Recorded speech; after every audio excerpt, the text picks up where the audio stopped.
Everyone in the waiting room is me. I'm all in. Sarah.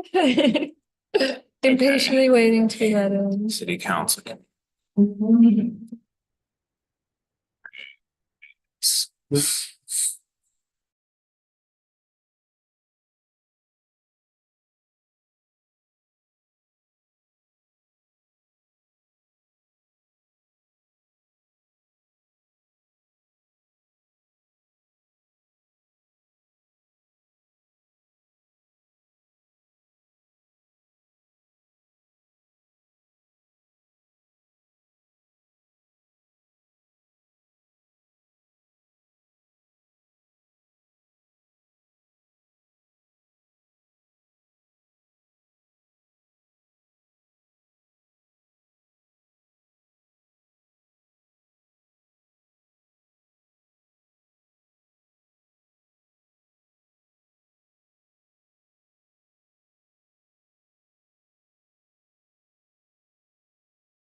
Test 1 2, test 1 2.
There will be a meeting of the Medford City Council Committee of the Whole, June 26, 2024. This meeting will take place at 6 p.m. in the City Council Chamber, second floor, Medford City Hall, 85 George B. Hassett Drive, Medford, MA, and via Zoom. Madam Clerk, please call the roll. Counselor Callahan. Present. Anna, we can't hear you again. I know she's here. Counselor Callahan. Present. Great. Present. President Collins. Present. Counselor Lazaro. Present. Counselor Lemming. Present. Counselor Scarpelli. Absent. Counselor Sang Present. and President Bears. 5 present, 2 absent. The meeting is I, called. I am present. This is Counselor Callahan. I am present. Thank you. We heard and noted you. 5 present, 2 absent. The meeting is called to order. The action and discussion item for this meeting is 24-006, offered by President Bears.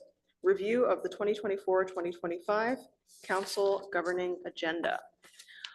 So as a brief refresher, this term, for the very first time, the Medford City Council at the beginning of the term put together a governing agenda which lays out submissions from each councilor who chose to submit proposals, either that were already in committee from previous terms or new ideas, things that the City Council would like to work on over the course of this term.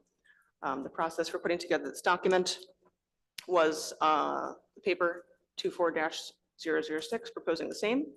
After that, there was a period during which councilors submitted proposals to council leadership, myself and President Bears, which were then organized into this document. We had a committee of the whole like this one, where we discussed which committee each project ought to go into.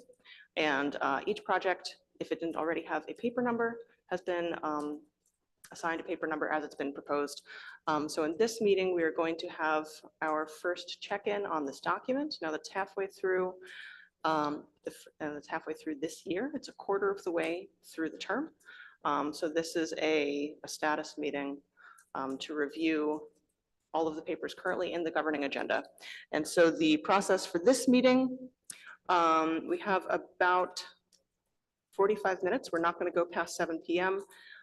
To review the overall document. It's a long one, as people remember. That's quite a lengthy document. We're going to go section by section. I'm going to have the chair of each committee, if they're present, do an overview of the papers in their committee. They can give a status update. They can give the highlight reel, just a brief overview of what's being worked on and any future plans to take up papers in that committee or next steps for papers that have been worked on. I will ask my fellow counselors to try not to take more than 3 or 4 minutes, 5 at the most, to go over the works in your committee so that we can all center around a general update across all committees and have a brief discussion at the end. Since President Bears will be joining us a little bit later on the meeting, I'm going to start 3 sections down with the Education and Culture Committee, and then we can go clockwise from there. The chair of the Education and Culture Committee is Counselor Scarpelli, who I believe has to be absent tonight. Reviewing the table of contents for this section, there were no major projects yet proposed in this committee, none of this graphed. As with all of the other city council committees, there are relevant city ordinances and regulations that are assigned to this committee, which it can sort of, if there's free time that the committee has when it doesn't have an active legislative project, it can be reviewing those. I do not believe that the Education and Culture Committee has met yet to do any of this kind of maintenance work, nor to take up any legislative projects so far. So we'll proceed to the Governance Committee chaired by Councilor Sang. Thank you. So under the governance committees section in the governing agenda, there are basically 2 big projects. The first one is the update to the city charter. Second one listed is the Elections Department Oversight Report and Recommendations. I'll take the latter first.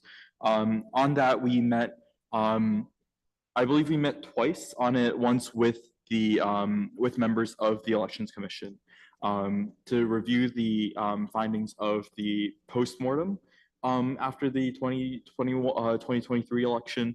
And at that meeting, we got to talk to Nina Nazarian, our chief of staff, who was at the time helping take over the elections department after our last elections manager left.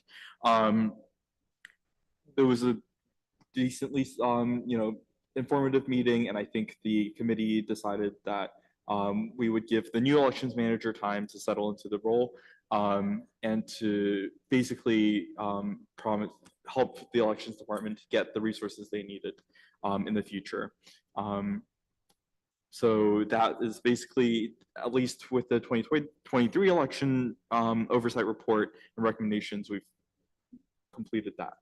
And it is, we recognize that it's a continuous process as well. So we will likely check back in closer to the next few elections.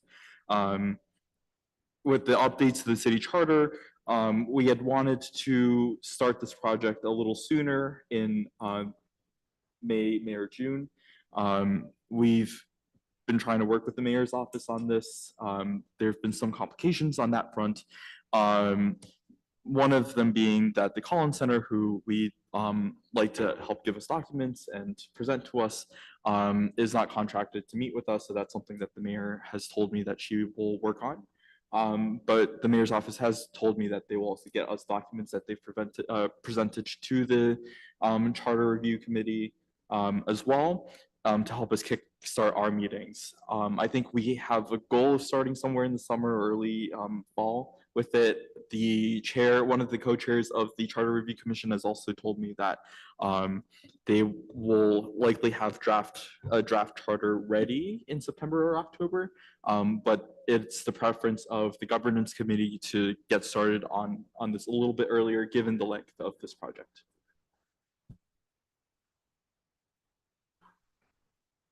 Thank you so much. Councilor Singh.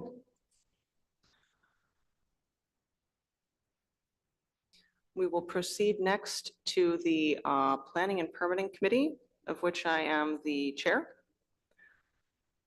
So the update on this committee, I'll try to be brief. This is the committee that meets the most often. We've been meeting twice a month since, I believe, February. Our most major project is zoning reform, which the council has been working towards for longer than I have been on city council. The city council completed a phase 1 of recodification at the very beginning of my first term, dealing with tweaks and cleanups to the zoning code, building code that were recommended by Attorney Bobrowski and city staff. Paper 24-033 represents phase 2 of our zoning reevaluation.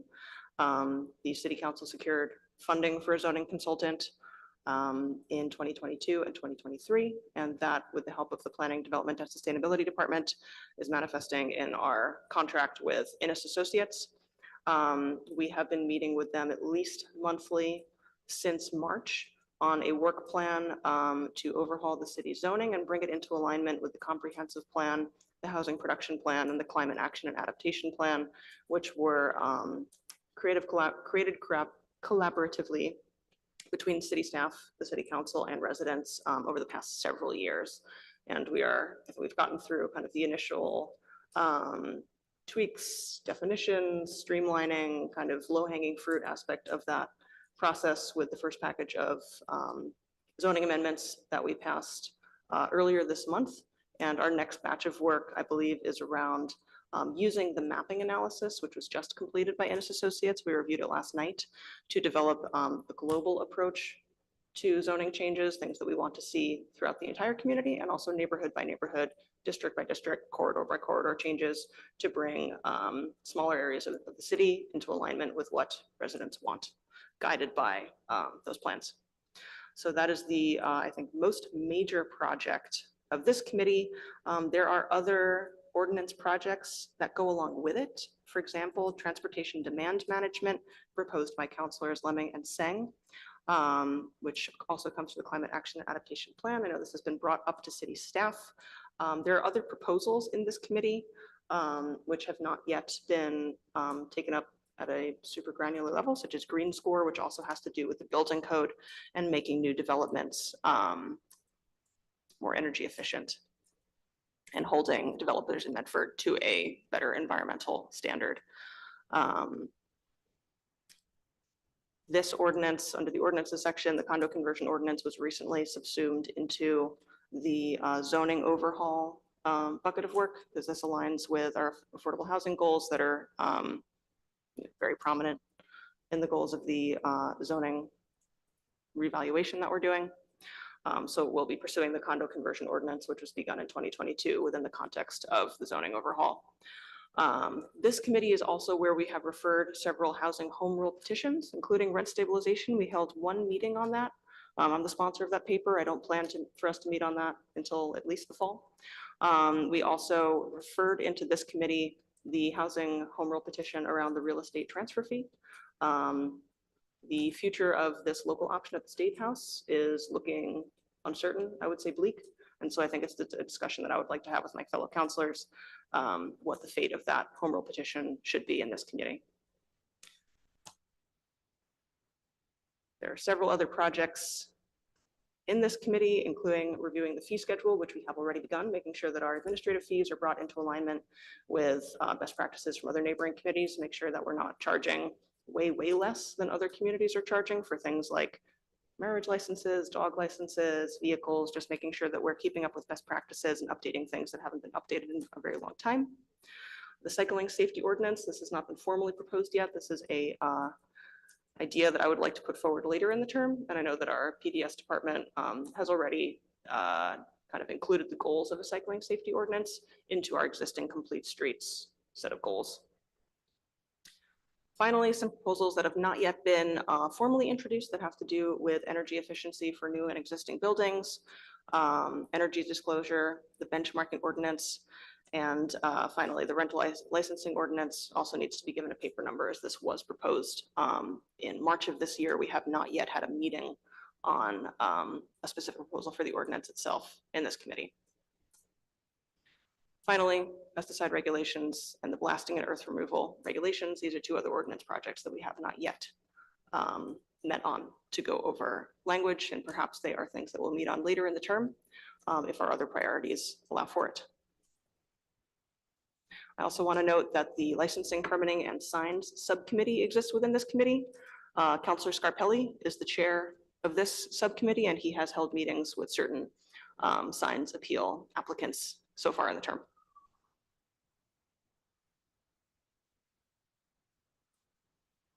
And that brings us to the Public Health and Community Safety Committee, which is chaired by Councilor Lazaro.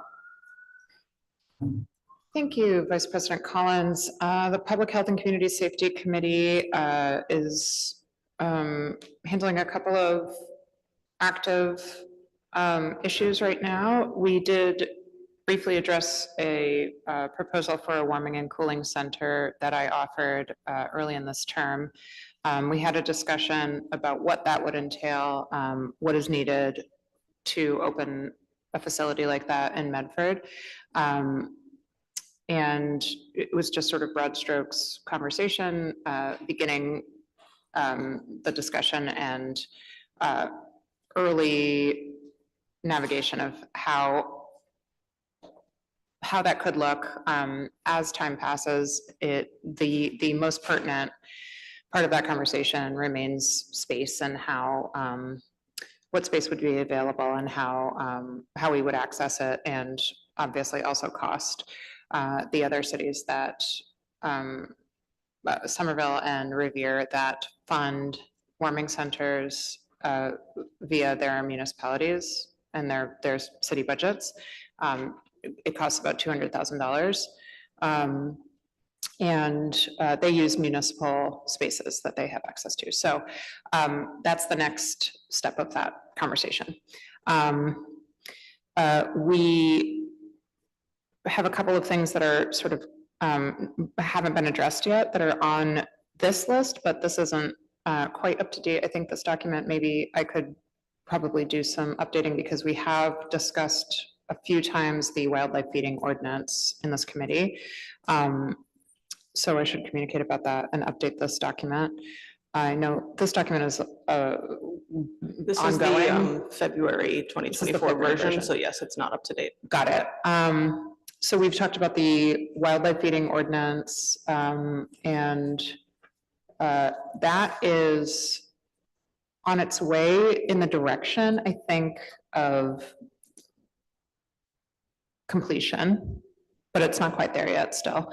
We're waiting, I believe the place that we're at with that is waiting on some responses from city staff, the animal control department, so that we can move forward with bringing it back to a regular meeting and passing that ordinance. And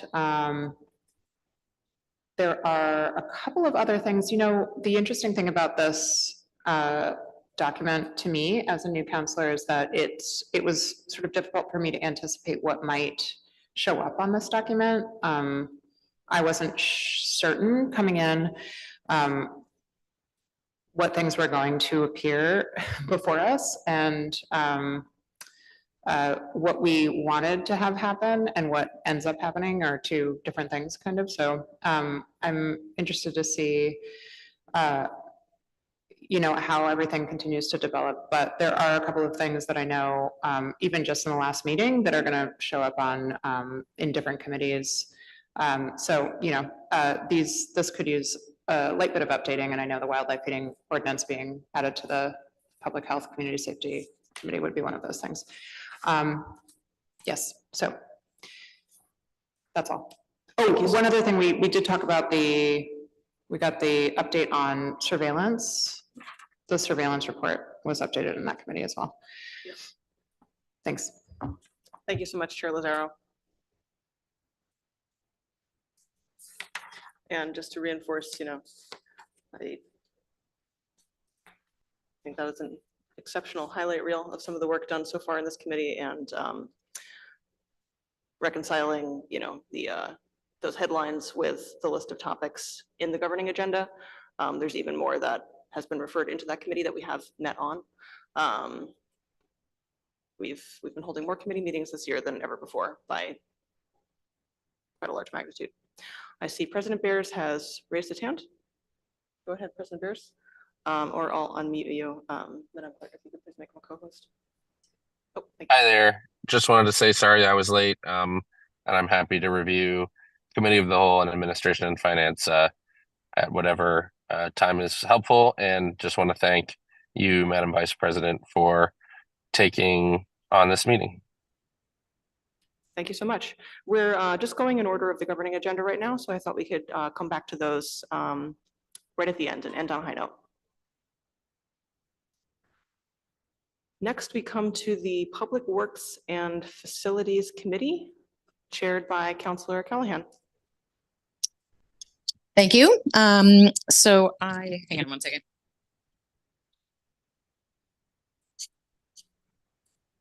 Do I sound like I'm getting any feedback? No? No, not in the chambers. Great, thanks. So we have done a little bit of looking at the street and sidewalk repair and accessibility. We had an update from our DPW commissioner and an engineer around where our roads were, and we got a nice view of the 2024 update of the pavement study, which had originally been done in 2021. So we got to see what has been done over the last few years. And we're pretty pleased to understand that they did get utilities to do all of the repaving work that they are supposed to be doing. So we're going to continue. We have a few questions with them that are ongoing, and we're going to catch up with them when they have more information about like the total look at where the last year or two of funding has come from and how that has been spent. And then the second piece we're looking at is city facilities and equipment.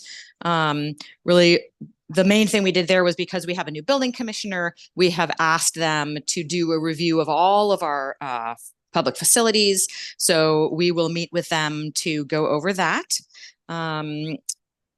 We also have public restrooms and parks and squares that we have not really begun on yet. There is a lead ordinance that we also are going to be looking at a home rule petition to increase excise taxes for large trucks. That also is in the future. And this public utility accountability, we have touched on that, especially with the roads. So we are sort of on that and making sure that that is moving forward through the administration. And then I would say the final thing is to look at the tree planting volunteer network. So all of these are things that we will be doing, except for the streets and sidewalk repair and the facilities maintenance, which were planned for the first half of this year. All of those are happening either the second half of this year or in the second year of the term. Thank you so much, Councilor Callahan. Really appreciate that overview.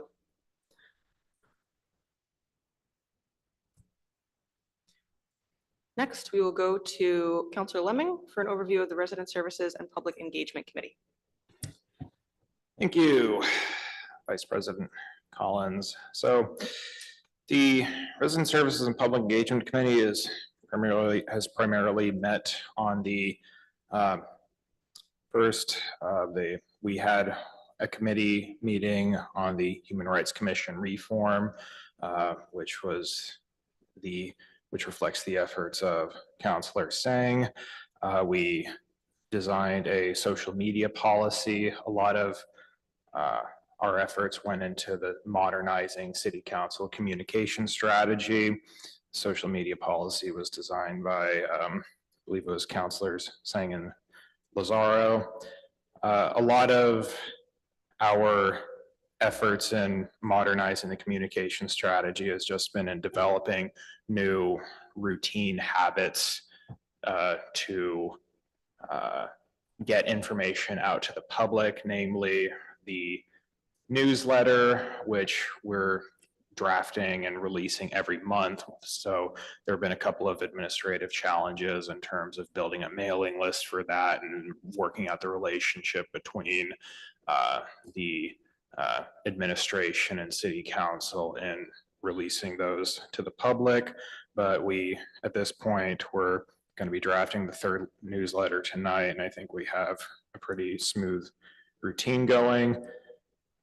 The other aspect of modernizing communication strategy is the fact that these meetings are now being live streamed to YouTube, which was kind of more of a something that I worked with the clerk's office behind the scenes on to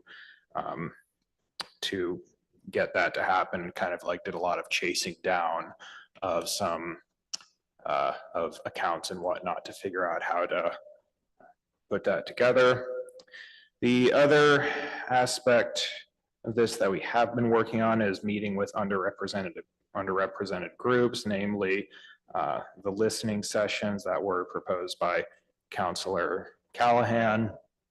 We have had a subcommittee meeting on that in which we designated which counselors are going to be responsible for which underrepresented groups in the city. Thus far, we've had 2 listening sessions, one with the Senior Center, which was organized by Councilor Lazaro, the other with the Portuguese liaisons, which I facilitated and which was attended by myself and Councilor Callahan last week. Those have gone very well in terms of just getting outside feedback from folks that are not usually engaging with City Council and City Hall as much as we'd like. Otherwise, there's the project outside of this that we have that's gone through the committee has been a veterans housing initiative. So that's not on the governing agenda, but it did come up in response to the veterans project. The Veteran Services Director wanted to spearhead. And so that's currently going through a legal process behind the scenes, kind of like figuring out how that interacts with public appropriations law.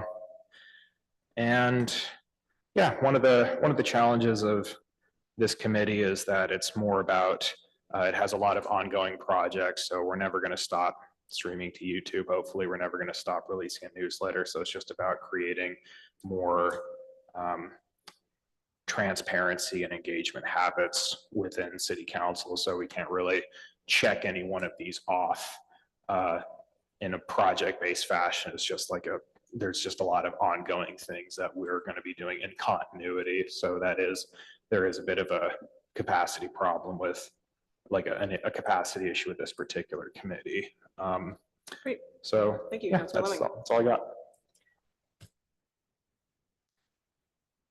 We will go back to the beginning of our document. And we can loop back to projects in committee of the whole. And then the Administration and Finance Committee, and I believe President Bears is going to present on both of these. President Bears, I can relinquish screen sharing if you would prefer to do it yourself, or if that's not additive. Nope, I can't do it myself. So thank you all for letting me go out of order. I appreciate it. The Committee of the Whole, we had 3 items in there. We had the tree ordinances, the leaf blower ordinance, and the food truck ordinance. We have met on, I believe, on all of them. This term, tree ordinance, maybe we haven't quite met on yet. No, we're still trying to finalize exactly the 3 different ordinances that will compose that complete package. The leaf blower ordinance was passed, so that is done. That is part of the city ordinances. Food truck ordinance we met on, and we had a kind of to go back to basics given the understanding of law and what our authority is, and the fact that our current food truck process really isn't grounded in any sort of legal authority. So we did have a meeting earlier this term, and we need to come back now that we have that understanding, and we did ask KP Law to develop some drafts that would address all of the different components of that. We also met extensively on this governing agenda in Committee of the Whole, and we as well have a few issues that have gone to Committee of the Whole. The next one being a review of a draft free cash plan, which we talked about at last night's meeting. So that will be exciting. But yeah, I think I will definitely work with you, Vice President Collins, to update this section. And I do have a motion after I'm done presenting that I think will help us get an updated governing agenda out. I just also want to say it's been really great to listen to everybody talk about all of the work that's been happening in committee. This council has been so productive. So much work has been getting done. We are a working council with working meetings, advancing dozens of important policies and ordinances that are really transformative. So just really grateful to everybody for that. In the Administration and Finance Committee, we've made some real progress on some of our big issues. So we did finalize and finish the budget ordinance, as well as held the FY25 annual budget process under that new ordinance, which led to the earliest passage of the budget, certainly that I can remember, as well as a months-long process that really allowed us to get in on the ground floor and understand why the budget was being put together the way it was being put together, which I'm really excited to continue. We also had major progress around revenue generation with the 3 ballot questions approved by the council and with the approval of the mayor that are going on the ballot in November to raise revenue using an overrides and debt exclusions for the first time in the city's history under Prop 2.5 in the past 44 years. Those will address structural underfunding in our schools, invest millions in updating our high school schedule, investing in pay and benefits and increased staffing for educators, hire a permanent DPW street and sidewalk crew that can go out multiple times a week, build a brand new fire headquarters and on Main Street. So I'm really excited about those initiatives that really start to address decades of underfunding and the deep needs of our community, both for ongoing operating expenses and our capital needs. So I'm really encouraged by the efforts so far in collaboration that got us to this point, and excited to work with everyone in Medford to get this passed in November and make sure that our city and our students and all of us have the resources that we need to invest in Medford's future. We have not yet received an update on the classification and compensation study, so there was money in the budget for that. I noticed in the city budget for fiscal 25, so I am hoping we can use either the next 6 months or the second year of the term to really dive deep and make sure that the compensation of our employees in the city reflects the work that they do and also reflects the competitive amounts needed to bring on the best and make sure that we don't lose talented staff to other communities that are paying more. In terms of the ordinances, as I noted, we'd have ordained the budget ordinance, the city's first ever budget ordinance, which is really exciting. We have also worked on and met on the commercial vacancy tax. I think from city staff perspective, there was an intent to maybe look at a different approach potentially around commercial vacancies. We'll continue those discussions and look at all the tools that we can to make sure that we don't have vacant properties just sitting vacant for tax benefits or other situations where we see the impact both economically and visually and aesthetically on our community. Good landlord tax credit, we have put that forward to implement that local option.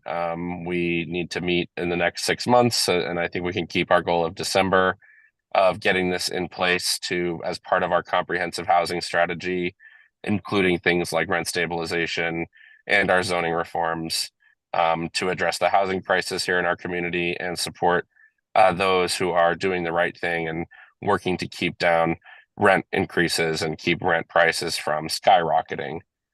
And then really everything else on here in terms of ordinances is something we're probably looking at in next year. So looking at community benefits agreements potentially that may need to be part of looking at our planning and permitting, zoning update project as well, the percent for art ordinance, paid family medical leave, and extended illness leave bank. Those are some initiatives we will be looking at in the second year of the term. And then this fall, really excited to work on, per the budget ordinance, the financial review of the city's financial status and really making sure that we are engaged year round with our finance department and the city administration to know where we're at and build out both our understanding of the current fiscal year, but begin deeply the process of long-term financial planning, revenue forecasting, and making that work, which is happening in the finance department and the mayor's office, more transparent and more open to the public. I think we understand as a council what the city's financial position is, why we need overrides, why we need debt exclusions this time, this year to address budget issues, and working to get the technology and the staffing and the communications in place to further explain to the public, it may be in a clearer and more concise way, the city's long-term financial planning needs is definitely a priority of this council and of the administration and finance committee. So, that committee has definitely done some exciting work, and really grateful to all the members of the committee and every member of this council for everything that they have been working on so far this term. Thank you so much, President Beers, for presenting on projects in Committee of the Whole and the Administration and Finance Committee. Before we go to general comment, I also want to extend a note of gratitude to all of my fellow counselors, including those who couldn't be here tonight, for helming such productive committees. I said it earlier in the meeting that this is far and away the busiest council that certainly that I've been on, but also that I've observed as a constituent, and especially to the new counselors who are just joining this term. I really want to applaud you for diving into your first year of service and leading on major legislative projects in committee, meeting regularly, pushing things forward. And of course, these are not ideas that simply come out of the clear blue sky. These are projects that residents have been asking for, sometimes for years. These are things pulled from our comprehensive plans, our comment plans, our housing plans. These are things that have come from city staff and the constituents that we know would make Medford a better place to live, to work, to raise a family. And I'm very grateful to this council for working together to have the most productive and collaborative term that we possibly can. President Barris, go ahead.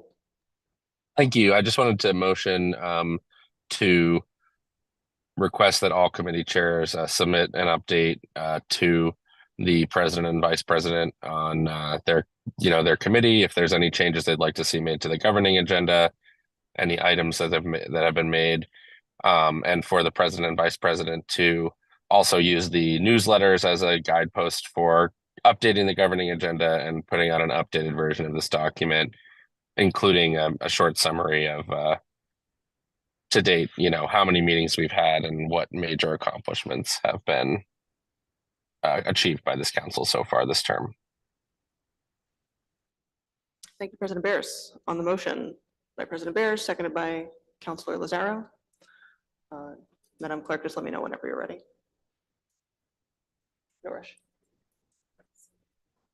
Counselor Callahan, Yes. Vice President Collins, Yes. Counselor Lozaro, Yes. Counselor Lemming, Yes. Counselor Scarpelli, Counselor Sang, Yes. President Bears. Yes. 6 in favor, 1 absent. The motion for all committee chairs to submit updates to the president and vice president, and for the president and vice president to accordingly update the governing agenda, also pulling from the council newsletters as guides to update the governing agenda and include a short summary of what committees have been meeting and overall takeaways. Passes. Is there any further discussion by members of the committee? Councilor Lazaro. Motion to adjourn? Second. There's a motion to adjourn from Councilor Lazaro, seconded by Councilor Sang. Madam Clerk, whenever you're ready. Counselor Callahan. Counselor Callahan. Vice President Collins, Yes. Counselor Lozaro, Yes. Counselor Lemming, Yes. Counselor Scarpelli, Counselor Sang, Yes. President Bears. Yes. Motion passes and the meeting is adjourned. Thank you very much, everybody. Thank you, Madam Clerk. Anna just re-entered the room. It's time.